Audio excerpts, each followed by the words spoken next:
비정기로도 비정기 컨텐츠를 찾아뵙게 됐습니다. 예. 오늘 이렇게 또 다시 아직 시즌2가 본격적으로 시작되기 전에 이렇게 컨텐츠를 만들게 된 건 다름이 아니고요.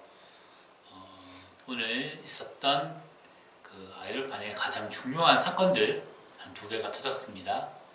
거기 관해서 좀 짤막하게 얘기를 좀 해야 될 것 같아서 일단은 켰습니다. 잠시 기사 하나 검색해보죠. 오늘 일간스포츠에 나온 기사인데요. 연합뉴스에 나온 기사부터 먼저 말씀을 드릴게요. 일단 네이버 브이라이브 빅히트 유퍼스 합친다. 세계 최고 팬 플랫폼이라고 되어 있고요. 읽어드리면 네이버와 빅히트 엔터테인먼트가 손잡고 각자 보유한 팬 커뮤니티 플랫폼을 하나로 합친다 라고 되어 있습니다. 네이버는 빅히트 자회사인 비엔엑스에 4,118억 원을 투자해 지분 49%를 인수하고 비엔엑스는 네이버 브이라이브 사업부를 양수한다.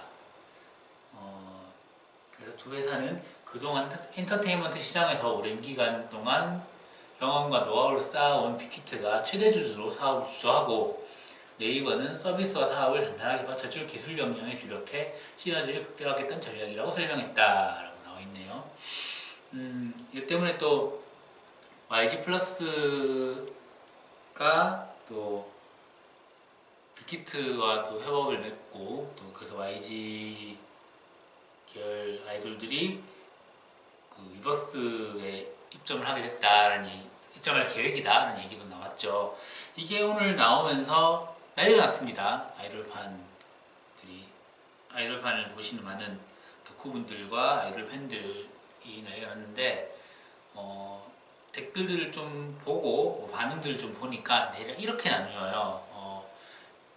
빅히트는 제발 방탄에 좀 신경 쓰지 뭐 하고 있냐 라는 부류가 하나 있고 또 특히 SM 팬들이 좀 많이 그걸 좀 표현이 그렇다. SM 팬분들이 또 많이 좀 비판을 하시던데 건들기만 해봐라 뭐 이런 반응이 좀 있었습니다. 사실 이걸 보면서 좀 느꼈던 게 뭐냐면 지금 나름 합리적인 사업적 선택 비즈니스 모델을 만들어 나가고 있는 건 확실하다. 그러나 이게 팬심과는 동떨어져 있을 수밖에 없다. 그런 생각이 들었어요.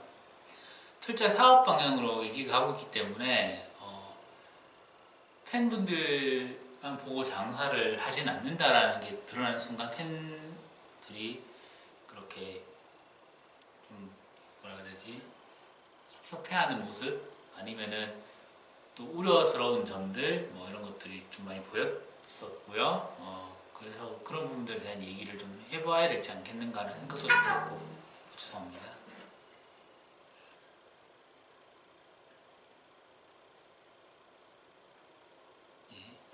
그런 상황인데요.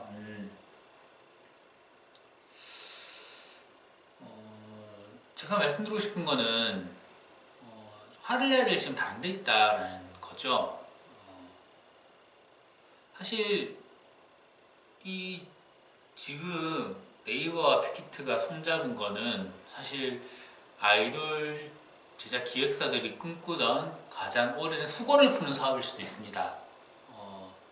뭐냐면 방송국의 어떤 갑질이라든지 어떤 방송국이 만들어 놓은 그러니까 기존 미디어가 만들어 놓은 헤게모니를 부수고 제작사 그러니까는 음반을 기획하고 만드는 사람들이 주도하는 그런 헤게모니를 만들려고 하는 뭐 그런 모습일 수도 있어요.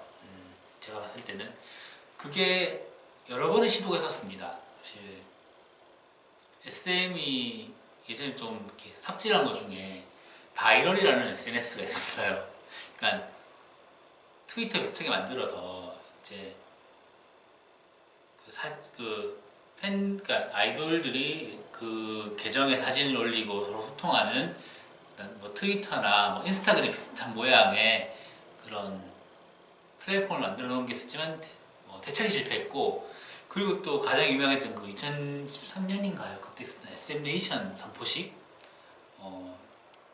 좀 많이 비웃었죠 사람들이. 그러니까 지금 생각해 보면은 이 흐름이 하나 이게 좀 깨어 맞춰진 부분이 있어요. 그러니까 어떻게든 기획사, 그러니까는 정확하게 말하면은 생산자가 주도하는 이 산업의 회계문을 만들고 싶어 했던 거는 이 3대 기획사의 가장 큰 수건이었습니다. JYP는 그 가시로 드러내지 않았지만은 K-pop 스타라든지 이런 부분을 통해서 어떻게든지 인지 확보를 노력했던 부분이 있었고, 그리고 YG는 그 JTBC를 이용해서 믹스9을 했다가 또 국민 사기꾼이 됐죠. SM 아까 얘기를 드렸고, 근데 이 해답을 찾은 게 전 빅히트였다고 보는 거죠.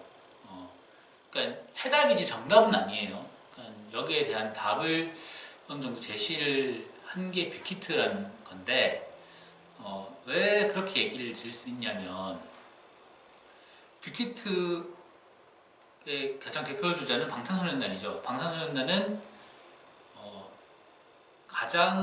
자신들을 가장 많이 홍보하는 플랫폼이 유튜브였습니다.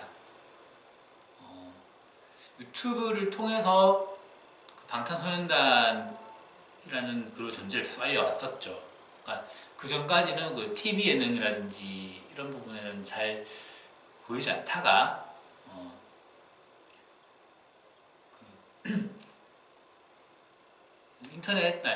유튜브를 통해서 점점 이렇게 팬층을 늘려 세계시장에 알려지는 기기가 됐고, 그걸 증폭시킨 그것 중에 하나가 이제 어떤 날것의 그러니까 기존 방송의 문법을 따르지 않는 그런 모습으로 이제 시작을 한 거죠. 그러니까 지금도 방탄소년단은 그 TV 예능에 나가면 되게 어색해합니다. 근데 자기만의 예능을 할 때는 그 자가 컨텐츠라든지 소위 달려라 방탄이라는 이런 자기 컨텐츠에 대해서는 굉장히 열심히 하죠. 그러니까 문법 자체가 달라진 거예요. 자, 여기서 네이버가 미끼를 던진 게 브이라이브였어요. 사실 브이라이브는 지금 컨텐츠 부족에 시달리는 네이버에게는 하나의 굉장히 실험한 전략이었죠. 아이돌의 일거수일투족을 중계를 해준다. 그러니까 중계해준다기보다는 아이돌과 팬의 소통의 장을 만드는 플랫폼을 이제 브이라이브라는 걸 만든 거죠. 거기는 이제 컨텐츠가 올라갈 수도 있고, 라이브가 가능하고, 그리고 그 팬들과의 어떤 소통이 가능한, 특히 라이브가 가능하다는 점이 굉장히 컸어요. 그 유튜브의 라이브 기능이 좀 정착되기 전에 네이버가 미리 만들어 놓은 거죠. 시행착오 분명히 있었지만은 굉장히 잘 정착한 플랫폼입니다.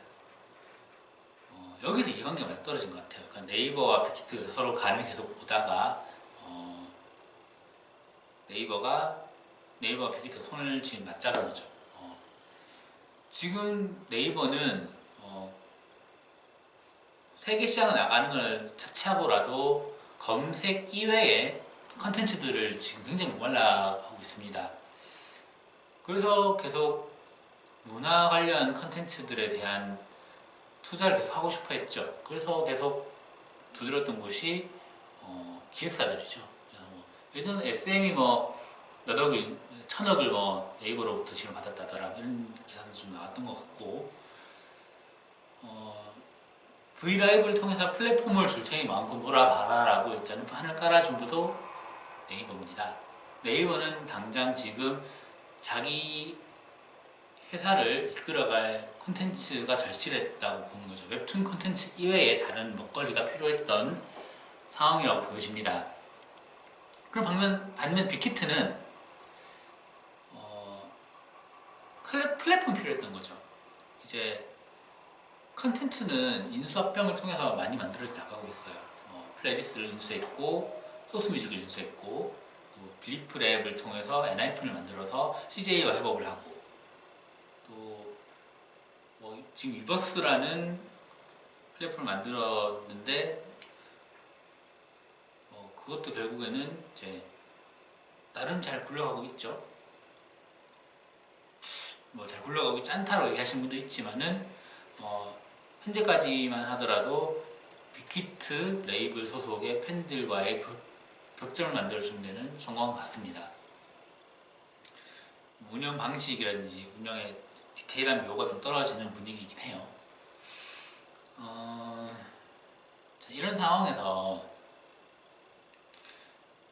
더 안정적인 플랫폼이 필요했을 겁니다. 위버스가 팬들만의 플랫폼이 돼서는 돈을 못 벌거든요, 사실.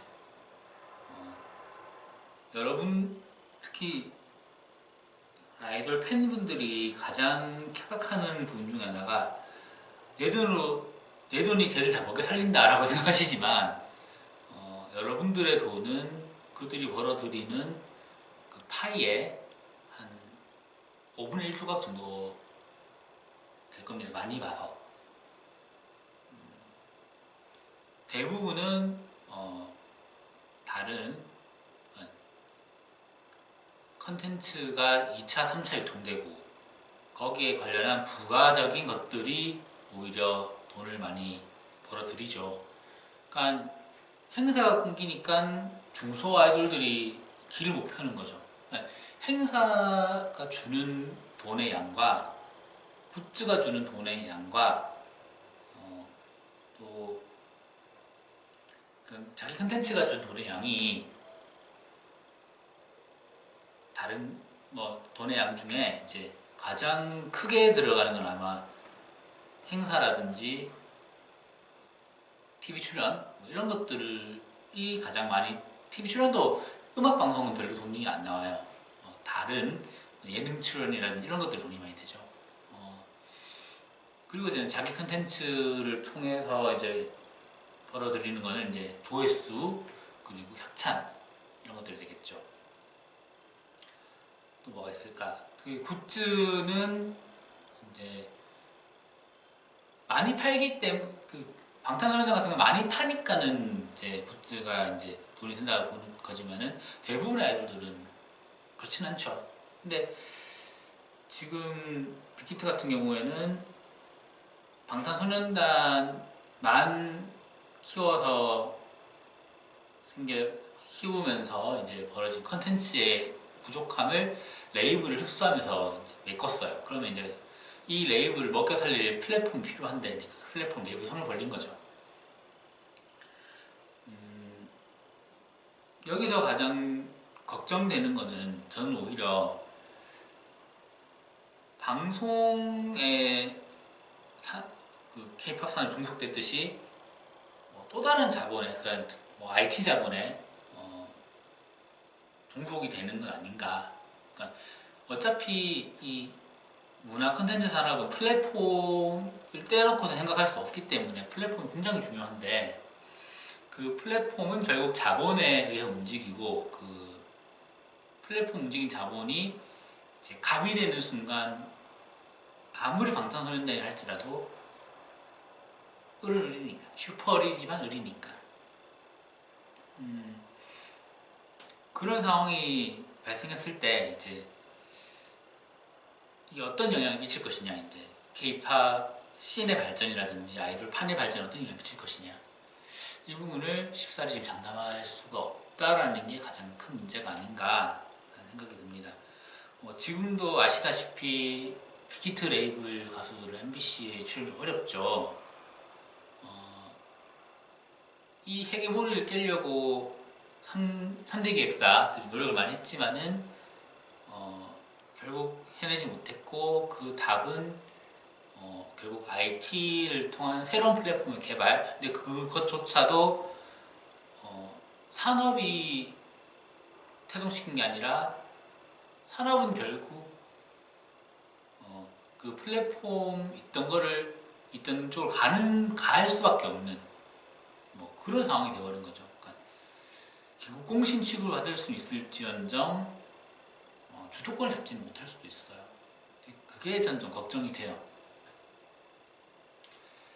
가장 비즈니스적으로는 굉장히 훌륭한 그 조합이 나오긴 했는데 이게 산업을 길게 두고 봤을 때 얼마나 영향을 미칠 것이냐 좀 두고 봐야 될 것이고요.